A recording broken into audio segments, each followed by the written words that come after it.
दोस्तों, आज सुनिए अर्नेस्ट हेमिंग्वे की कहानी हत्यारे। अर्नेस्ट हेमिंग्वे का जन्म 1899 में हुआ था। वे एक अमरीकी उपन्यासकार तथा कहानीकार थे। वे 1954 में साहित्य में नोबेल पुरस्कार जीत चुके हैं। आइए उनकी लिखी कहानी सुनते हैं। हत्यारे। हेनरी भोजनालय का दरवाजा खुला और दो व्यक्ति भीतर आए। वे एक मेज के साथ लगी कुर्सियों पर बैठ गए। आप क्या लेंगे? जॉर्ज ने उनसे पूछा। पता नहीं, उनमें से एक ने कहा। एल, तुम क्या लेना चाहोगे? पता नहीं, एल ने कहा। मैं नहीं जानता मैं क्या लूंगा। पार अंधेरा होने लगा था। खिड़की के उस पार सड़क की बत्तियां जल गई थी। भीतर बैठे दोनों व्यक्तियों ने मेन्यू कार्ड पढ़ा। हॉल के दूसरी ओर से निक एडम्स उन्हें देख रहा था। जब वे दोनों भीतर आए, उस समय वो जॉर्ज से बात कर रहा था। मैं सूअर का मुलायम भुना हुआ गोश्त, सेब की चटनी और आलू का भरता लूंगा, पहले आदमी ने कहा। यह सब अभी तैयार नहीं है। तो फिर तुमने इसे मेन्यू कार्ड में क्यों लिखा है? ये रात का खाना है, जॉर्ज ने बताया। ये सब आपको 6 बजे के बाद मिलेगा। जॉर्ज ने पीछे लगी दीवार घड़ी की ओर देखा। अभी 5 बजे हैं, लेकिन घड़ी में तो 5:20 हो रहे हैं, दूसरे आदमी ने कहा। घड़ी 20 मिनट आगे चल रही है। भाड़ में जाए तुम्हारी घड़ी, पहला आदमी बोला। खाने के लिए क्या मिलेगा? मैं आपको किसी भी तरह का सैंडविच दे सकता हूं, जॉर्ज ने कहा। मैं आपको सूअर का सूखा मांस और अंडे, या सूअर का नमकीन मांस और अंडे, या फिर टिक्का दे सकता हूं।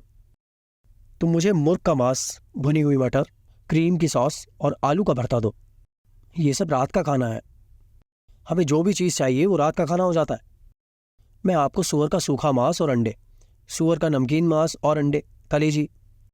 मैं सूअर का सूखा मांस और अंडे लूंगा, एल नाम के आदमी ने कहा। उसने एक टोपी और लंबा सा कोट पहना हुआ था, जिसके बटन उसकी छाती पर लगे हुए थे। उसका चेहरा छोटा और सफ़ेद था और उसके होंठ सख्त थे। उसने रेशमी मफलर और दस्ताने पहन रखे थे। मेरे लिए सूअर का नमकीन मांस और अंडे ले आओ, दूसरे आदमी ने कहा। कद में वो भी एल जितना ही था। हालांकि उनके चेहरे मोहरे अलग थे, पर दोनों ने एक जैसे कपड़े पहन रखे थे, जैसे भी जुड़वा भाई हो। दोनों ने बेहद चुस्त ओवरकोट पहना हुआ था और दोनों मेज पर अपनी कोहनियां टिकाए आगे की ओर झुककर बैठे हुए थे। पीने के लिए क्या है? एल ने पूछा। कई तरह की बियर हैं, जॉर्ज ने कहा। मैं वाकई पीने के लिए कुछ मांग रहा हूं। जो मैंने कहा वही है। ये बड़ा गर्म शहर है, दूसरा आदमी बोला। इस शहर का नाम क्या है? समिट। क्या कभी ये नाम सुना है? एल ने अपने साथी से पूछा। कभी नहीं। यार, रात में तुम लोग क्या करते हो? एल ने पूछा। वे यहाँ आकर रात का खाना खाते हैं, उसके साथी ने कहा। वे सब यहाँ आकर धूमधाम से रात का खाना खाते हैं। हाँ, आपने ठीक कहा, जॉर्ज बोला। तो तुम्हें लगता है कि ये ठीक है? एल ने जॉर्ज से पूछा। बेशक, तुम तो बेहद अक्लमंद लड़के हो, नहीं? बिल्कुल, जॉर्ज ने कहा। लेकिन तुम अक्लमंद नहीं हो, समझे? छोटे कद के दूसरे आदमी ने कहा। तुम क्या कहते हो एल? है, ये बेवकूफ़ है, एल बोला। फिर वही निक की ओर मुड़ा। तुम्हारा नाम क्या है? एडम्स। एक और अक्लमंद लड़का, एल बोला। क्या ये अक्लमंद नहीं है मैक्स? ये पूरा शहर ही अक्लमंदों से भरा हुआ है। जॉर्ज सारा खाना लेकर आया और उसे उनकी मेज पर रख दिया। तुम्हारा कौन सा है? एल ने पूछा। क्या तुम्हें याद नहीं? सूअर का सूखा मांस और अंडे। वाह, अक्लमंद लड़के, मैक्स बोला। वो आगे की ओर झुका और उसने अपना खाना ले लिया। दोनों बिना अपने दस्ताने उतारे ही खाना खाने लगे। जॉर्ज उन्हें खाना खाते हुए देखता रहा। तुम इधर क्या देख रहे हो? मैक्स ने जॉर्ज से पूछा। कुछ नहीं। झूठे, तुम मुझे देख रहे थे। शायद लड़के ने मजाक में ऐसा किया होगा, एल ने कहा। जॉर्ज हंस दिया। तुम्हें हंसने की इजाजत बिल्कुल नहीं है, समझे? ठीक है, जॉर्ज बोला। तो ये समझता है कि ठीक है? मैक्स एल की ओर मुड़ा। ये समझता है कि ये ठीक है? वाह, ये अच्छी सोच है। अरे, ये दार्शनिक है, एल ने कहा। वे दोनों खाना खाते रहे। उधर बैठे उस लड़के का नाम क्या है? एल ने मैक्स से पूछा। सुनो अक्लमंद लड़के, मैक्स निक से बोला, तुम अपने दोस्त के साथ उधर दूसरे कोने में चले जाओ। क्या मतलब? कोई मतलब नहीं है। फौरन उस और चले जाओ अकलमंद लड़के, एल बोला। निक ने वैसा ही किया जैसा उसे कहा गया था। आप चाहते क्या हैं? जॉर्ज ने पूछा। तुम अपने काम से काम रखो, एल बोला। रसोई में कौन है? हप्शी है। हप्शी से तुम्हारा क्या मतलब होता है? हप्शी रसोईया, उसे यहां आने के लिए कहो। आप करना क्या चाहते हैं? उसे यहां आने के लिए कहो, अभी। आपको क्या लग रहा है आप कहाँ हैं? अबे साले, हमें अच्छी तरह पता है हम कहाँ हैं। मैक्स नाम के आदमी को यहां बुला। मैक्स नाम के आदमी ने कहा। क्या हम बेवकूफ दिखते हैं? तुम मूर्खतापूर्ण बातें कर रहे हो, एल ने उससे कहा। तुम इस लड़के से बहस क्यों कर रहे हो? सुनो, उसने जॉर्ज से कहा, हप्शी को यहां आने के लिए कहो। आप उसके साथ क्या करने वाले हैं? कुछ नहीं, अपना दिमाग इस्तेमाल करो अकलमंद लड़के। हम एक हप्शी के साथ क्या करेंगे? जॉर्ज ने हॉल और रसोई के बीच की खिड़की खोल ली। सैम, उसने आवाज लगाई। 1 मिनट, यहाँ आना। रसोई का दरवाजा खुला और अश्वेत रसोईया हॉल में दाखिल हुआ। क्या बात थी? उसने पूछा। वहां बैठे दोनों अजनबियों ने उस पर निगाह डाली। ठीक है हप्शी, तुम वहीं खड़े रहो, एल ने कहा। अपने पेट पर कपड़ा लपेटे हुए सैम नाम के उस अश्वेत रसोइये ने उन दोनों की ओर देखा। जी श्रीमान, वो बोला। एल अपनी कुर्सी से उठा। मैं हप्सी और इस अकलमंद लड़के के साथ रसोई में जा रहा हूं, उसने कहा। चलो वापस रसोई में चलो। अकलमंद लड़के, तुम भी उसके साथ जाओ।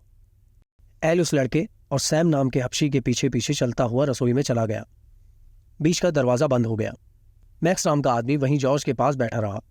वो जॉर्ज की ओर ना देखकर पीछे दीवार पर लगे आदमकद आईने की ओर देखता रहा। हेनरी भोजनालय पहले सलून था, जिसे बाद में खाना खाने की जगह में बदल दिया गया। हाँ अकलमंद लड़के, मैक्स ने आईने में देखते हुए कहा। तुम कुछ कहते क्यों नहीं हो? आप लोग आखिर चाहते क्या हैं? अरे एल, मैक्स ने आवाज लगाई। यहां यह अकलमंद लड़का जानना चाहता है कि हम लोग आखिर चाहते क्या हैं। तो फिर तुम उसे बता क्यों नहीं देते? एल की आवाज रसोई में से आई। तुम्हें क्या लगता है हम लोग क्या चाहते हैं? मुझे नहीं पता। तुम्हारा ख्याल क्या है? बोलते हुए मैक्स सारा समय आईने में देखता रहा। मैं नहीं कह सकता। अरे एल, यह अकलमंद लड़का कह रहा है कि ये नहीं कह सकता कि हम लोग क्या चाहते हैं।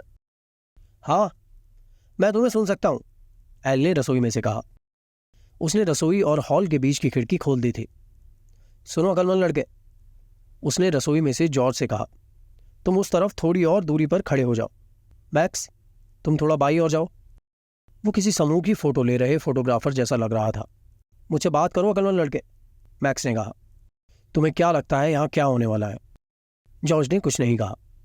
मैं तुम्हें बताता हूं, मैक्स बोला। हम एक स्वीडनवासी की हत्या करने वाले हैं। क्या तुम उस विशालकाय स्वीडनवासी ऑल एंडरसन को जानते हो? हाँ, वो हर रोज रात का खाना खाने यहीं आता है ना? हाँ, वो कभी कभी यहां आता है। वो यहां शाम 6 बजे आता है ना? हाँ, जब भी, लेकिन वो आता है। वो हमें सब पता है अकलमंद लड़के, मैक्स बोला। किसी और चीज के बारे में बात मत करो। क्या तुम कभी फिल्में देखने जाते हो? कभी कभार। तुम्हें ज्यादा फिल्में देखनी चाहिए। तुम्हारे जैसे अकलमंद लड़के के लिए फिल्में देखना अच्छा रहेगा। आप ऑल एंडरसन की हत्या क्यों करना चाहते हैं? उसने आपका क्या बिगाड़ा है? उसे इसका मौका ही नहीं मिला। उसने तो हमें देखा भी नहीं है, और वो हमें केवल एक बार ही देख पाएगा, रसोई में से एल ने कहा। तो फिर तुम उसे जान से क्यों मारना चाहते हो? जॉर्ज ने पूछा। हम एक मित्र के लिए उसकी हत्या करने जा रहे हैं, केवल एक मित्र पर एहसान करने के लिए। चुप रहो, एल ने रसोई में से कहा। तुम साले बहुत बोलते हो। देखो, मुझे इस अकलमंद लड़के का दिल लगाए रखना है कि नहीं अकलमंद लड़के? तुम साले बहुत ज्यादा बोलते हो, एल ने कहा। यहां हप्सी और मेरे अलावा अकलमंद लड़का खुद से ही अपना दिल लगाए हुए हैं। मैंने इन दोनों को किसी धार्मिक मठ की 2 सहेलियों की तरह पीठ के बल बांध दिया है। मुझे लगता है तुम भी किसी धार्मिक मठ में काम करते थे। क्या पता, तुम जरूर यहूदियों के मठ में काम करते होगे। हाँ, वही। जॉर्ज ने घड़ी की ओर देखा। अगर कोई खाना खाने यहां आए तो तुम उसे कहना कि रसोई छुट्टी पर है। अगर वो फिर भी नहीं माने तो तुम उससे कहना कि तुम भीतर रसोई में जाकर उसके लिए कुछ बनाकर लेकर आओगे। समझे अकलमंद लड़के? ठीक है, जॉर्ज ने कहा। बाद में तुम लोग हमारे साथ क्या करोगे? वो कई बातों पर निर्भर करेगा, मैक्स बोला। ये उनमें से एक बात है जिसके बारे में तुम पहले से ही नहीं जान सकते। जॉर्ज ने घड़ी की ओर देखा। 6:15 बज चुके थे। तभी भोजनालय का बाहरी दरवाजा खुला। एक ट्राम कार चालक भीतर आया। हेलो जॉर्ज, उसने कहा, क्या मुझे खाना मिल जाएगा? रसोइया सैम बाहर गया है, जॉर्ज ने बोला। वो लगभग आधे घंटे में लौट आएगा। ओह, तब तो मुझे आगे किसी दूसरे भोजनालय में जाना चाहिए, ट्राम कार चालक ने कहा। जॉर्ज ने घड़ी की ओर देखा। 6:20 हो रहे थे। ये तुमने अच्छा किया कलमल लड़के, मैक्स बोला। तुम तो बड़े सज्जन निकले। अरे उसे पता था कि अगर वो कुछ और करता तो मैं उसकी खोपड़ी उड़ा देता, रसोई में से एल ने कहा। नहीं नहीं, मैक्स बोला, ये बात नहीं है। ये अकलमंद लड़का बढ़िया है। ये लड़का वाकई बढ़िया है। ये मुझे पसंद है। 6:55 पर जॉर्ज ने कहा, ऑल एंडरसन नहीं आएगा। तब तक भोजनालय में बाहर से 2 और लोग आ गए थे।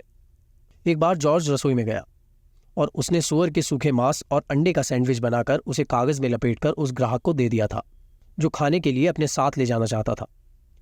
रसोई में उसने टोपी पहने हुए एल को एक कुर्सी पर बैठे हुए देखा था। उसके बगल में उसकी पिस्तौल पड़ी हुई थी। निक और रसोइया सैम कोने में पीठ के बल आपस में बंधे हुए थे। दोनों के मुंह में कपड़ा ठूंस दिया गया था। जॉर्ज ने जल्दी में सैंडविच बनाया, उसे कागज में लपेटा, उसे एक थैले में डाला और बाहर हॉल में आ गया।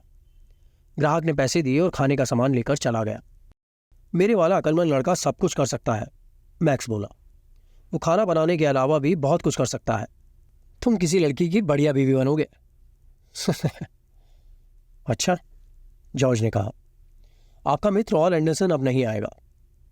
चलो उसे 10 मिनट और देते हैं, मैक्स बोला। मैक्स आईने और घड़ी की ओर देखता रहा। घड़ी ने 7 और फिर 7:05 बजाए। चलो एल, मैक्स ने कहा। हमें चलना चाहिए, वो नहीं आएगा। अरे उसे 5 मिनट और देते हैं ना, एल ने रसोई में से कहा।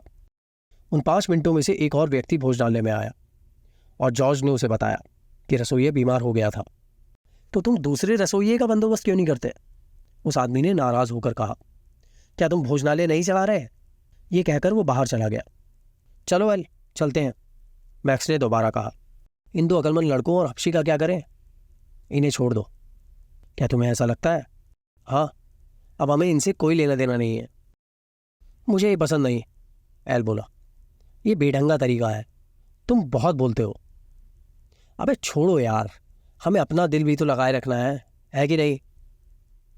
कुछ भी कहो, तुम बोलते हो, बहुत बोलते हो, एल ने कहा। वो रसोई में से बाहर हॉल में आ गया। उसके चुस्त ओवरकोट की जेब में से उसकी पिस्तौल का उभार साफ नजर आ रहा था। उसने अपने दस्ताने वाले हाथों से उस उभार को ठीक किया। फिर मिलेंगे अकलमंद लड़के, उसने जॉर्ज से कहा। तुम बेहद किस्मत वाले हो। हाँ, ये सच्ची बात है, मैक्स बोला। तुम्हें तो घुड़दौड़ पर पैसा लगाना चाहिए अकलमंद लड़के। फिर दोनों भोजनालय के मुख्य द्वार से बाहर निकल गए। जॉर्ज उन्हें सड़क पार करते हुए देखता रहा। अपने चुस्त ओवरकोटों और टोपियों में वे दोनों किसी नाटक कंपनी के पात्रों जैसे लग रहे थे। जॉर्ज भीतर रसोई में गया और उसने निक और रसोइये सैम को बांधने वाली रस्सी खोल दी। रसोइया सैम बोला, मुझे इस सब से कोई लेना देना नहीं है। निक भी खड़ा हो गया। इससे पहले कभी भी उसके मुंह पर कपड़ा नहीं ठूसा गया था। वो बोला, क्या बेहूदगी थी वो शेखी बगार कर इस घटना के बुरे अनुभव से उबर जाना चाहता था। वे ऑल एंडरसन की हत्या करने वाले थे, जॉर्ज ने कहा। जब ऑल खाना खाने यहां आते तो वे दोनों ने गोली मार देते। All Anderson? हाँ। रसोइया अपने अंगूठे से अपने मुंह के किनारे को महसूस कर रहा था। वे दोनों चले गए ना, उसने पूछा। हाँ, जॉर्ज बोला, वे दोनों जा चुके हैं। रसोइये ने कहा, मुझे ये सब बिल्कुल भी अच्छा नहीं लगा। सुनो, जॉर्ज ने निक से कहा, तुम्हें जाकर ऑल एंडरसन को ये सब बता देना चाहिए। ठीक है, लेकिन अगर तुम नहीं जाना चाहते हो तो मत जाओ, जॉर्ज बोला। इस लफड़े में पड़ने से तुम्हारा कोई फायदा नहीं होगा, रसोइये सैम ने कहा। तुम इस सबसे अलग रहो। मैं जाकर उनसे मिलूंगा, निक ने जॉर्ज से कहा। वे कहाँ रहते हैं? रसोइया मुड़ गया। किशोरों की उम्र में लड़के क्या करना चाहते हैं उन्हें जैसे सब पता होता है, उसने कहा। वे हर्ष के मकान में रहते हैं, जॉर्ज ने निक से कहा। मैं वहां जाऊंगा। बाहर सड़क की बत्तियों की रोशनी पेड़ों की बिन पत्ती वाली टहनियों के बीच से चमकती हुई दिखाई दे रही थी। निक कारों के पहियों के निशान से भरी सड़क के किनारे किनारे चलता रहा। अगली बत्ती के पास वो 7 वाली गली में मुड़ गया। 3 मकानों के बाद हर्ष का मकान था। निक ने 2 सीढ़ियां चढ़कर दरवाजे पर लगी घंटी बजाई। एक महिला ने दरवाजा खोला। क्या ऑल एंडरसन घर पर है? क्या तुम उनसे मिलना चाहते हो?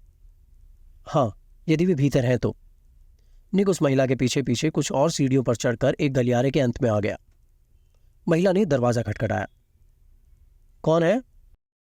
मिस्टर एंडरसन, कोई आपसे मिलने आया है।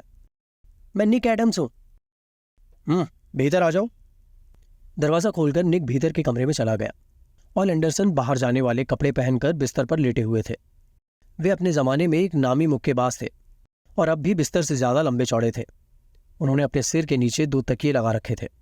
उन्होंने निक की ओर नहीं देखा। क्या बात थी? उन्होंने पूछा।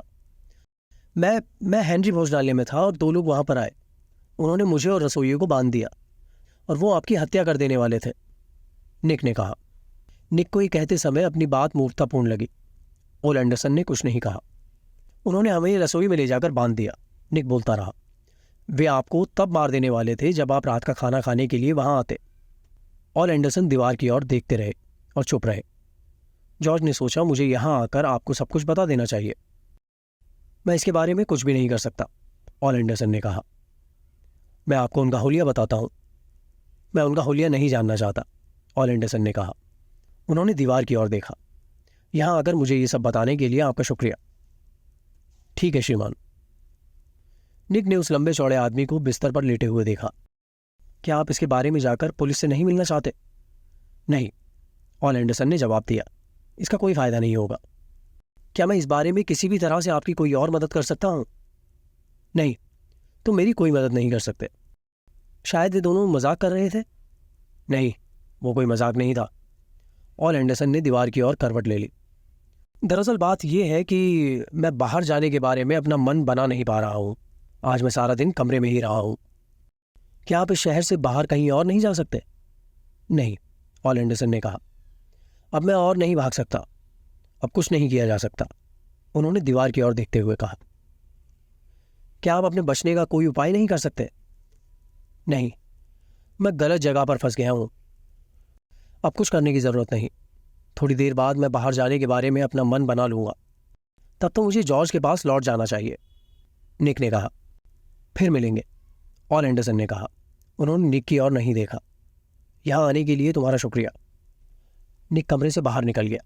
दरवाजा बंद करते समय उसने बाहर जाने वाले कपड़े पहनकर बिस्तर पर लेटे हुए ऑल एंडरसन को देखा, जो दीवार को घूर रहे थे। वे सारा दिन कमरे में ही रहे हैं। सीढ़ियां उतरने पर मकान मालकिन ने निक से कहा, मिस्टर एंडरसन, पतझड़ के इतने खूबसूरत दिन आपको बाहर घूमकर आना चाहिए। मैंने उनसे कहा भी, लेकिन उनका बाहर जाने का मन ही नहीं था। जी हाँ, वे बाहर घूमना नहीं चाहते। मुझे अफसोस है कि वे ठीक महसूस नहीं कर रहे, महिला ने कहा। वे बहुत अच्छे आदमी हैं। क्या तुम जानते हो वे पेशेवर मुक्केबाज थे? हाँ, मैं जानता हूँ। तुम ये बात नहीं जान पाओगे, लेकिन उनके चेहरे से पता चल जाता है, महिला ने कहा। वे दोनों मुख्य दरवाजे के पास खड़े होकर बात कर रहे थे। वे बेहद विनम्र हैं। खैर, good night. Good night Mrs Harsh, Nick ने कहा। मैं मिसेस हर्ष नहीं हूं, महिला ने जवाब दिया। वे इस जगह की मालकिन है। मैं केवल उनके लिए इस जगह की देखभाल करती हूं। मैं मिसेस बेल हूं। ठीक है, शुभ रात्रि मिसेस बेल। शुभ रात्रि, महिला ने जवाब दिया। निक अंधेरी गली को पार करके मुख्य सड़क की रोशनी में लौट आया। फिर वो कार के टायरों के निशान के बगल में चलते हुए हेनरी भोजनालय पहुंच गया। जॉर्ज भीतर वाले बड़े हॉल में मौजूद था। क्या तुम ऑल से मिले? हाँ, निक ने कहा। वे अपने कमरे में हैं और वे बाहर नहीं आएंगे। निक की आवाज़ सुनकर रसोइये ने रसोई और हॉल के बीच की खिड़की खोली। मैं तो इसके बारे में कुछ भी नहीं सुनूंगा, उसने कहा और बीच की खिड़की बंद कर ली। क्या तुमने उन्हें सारी बात बताई? जॉर्ज ने पूछा। हाँ, मैंने उन्हें बताया, लेकिन इसके बारे में वो पहले से ही जानते थे। अब वे क्या करेंगे? कुछ नहीं, वे दोनों उन्हें मार देंगे। हाँ, शायद ऐसा ही होगा। ज़रूर उन्होंने शिकागो में किसी से दुश्मनी मोल ले ली होगी। हाँ, शायद यही बात रही होगी। ये बड़ी भयावह बात है। हाँ, ये वाकई भयावह है, निक ने कहा। कुछ देर वे दोनों चुप रहे। जॉर्ज ने गीला कपड़ा लेकर पास की मेज को पहुंच दिया। पता नहीं उन्होंने क्या किया होगा। किसी को धोखा दिया होगा। वे लोग इसी के लिए हत्याएं करते हैं। मैं ये शहर छोड़कर कहीं बाहर चला जाऊंगा, निक ने कहा। ठीक है, जॉर्ज ने कहा, ऐसा करना ही ठीक होगा। मैं तो ये सोचकर ही कांप जाता हूं कि कमरे में बिस्तर पर पड़े मिस्टर ऑल को सब पता है कि हत्यारे उनकी हत्या कर देंगे। ये एक भयानक जानकारी है, जॉर्ज बोला। बेहतर होगा कि तुम इस सब के बारे में सोचो ही नहीं। इसके बाद वो दोनों अपने काम में लग गए। दोस्तों, आप सुन रहे थे अर्नेस्ट हेमिंग्वे की कहानी हत्यारे। इस कहानी का हिंदी अनुवाद किया था सुशांत सुप्रिय जी ने। आपको ये कहानी कैसी लगी, आप हमें कमेंट बॉक्स में लिख सकते हैं। और भी कहानियां सुनने के लिए आप इस चैनल को सब्सक्राइब कर सकते हैं। मिलेंगे एक और कहानी के साथ। धन्यवाद।